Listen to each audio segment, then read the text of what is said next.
of Daytime Blue Ridge is sponsored by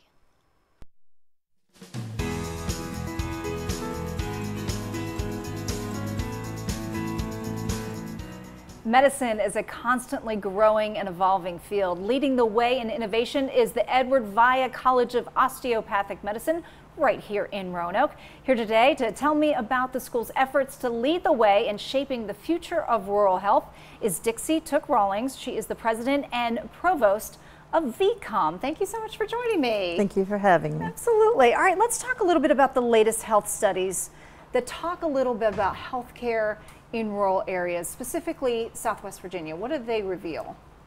Well, the original studies had predicted about, by this 2020 that is approaching us, about 100,000 shortage.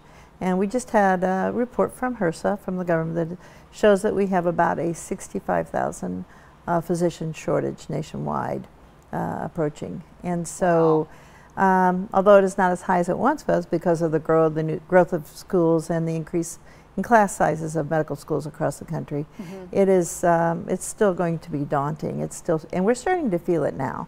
Yes. And especially in the rural areas. The second and probably greatest problem is maldistribution, because it's much more difficult to find a physician in a rural area, and for the communities in rural areas to support physician salaries. Right, exactly. Okay, so how have these findings helped shape your mission there?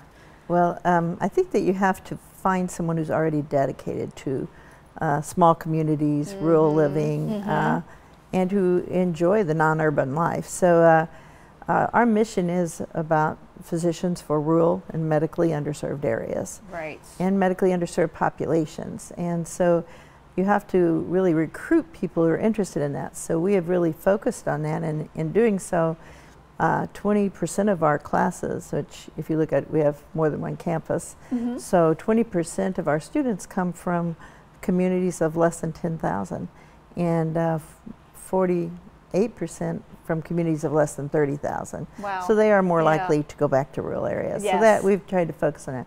We also have focused on minority populations, which are, you know, underserved in many areas of our country.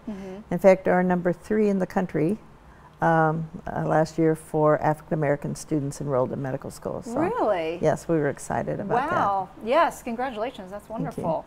So what kind of impact has the college made on the care in our area, would you say? Well, there's impact beyond physicians, because we are still a young school in that almost half of our 1,900 graduates are still in their residency training. Yeah. But the ones that have completed, we have 65% who've entered care in the southern Appalachian target region. We also have 60% in primary care, and over the last 5 years. Total, since we started, 56%, so that's still a great number.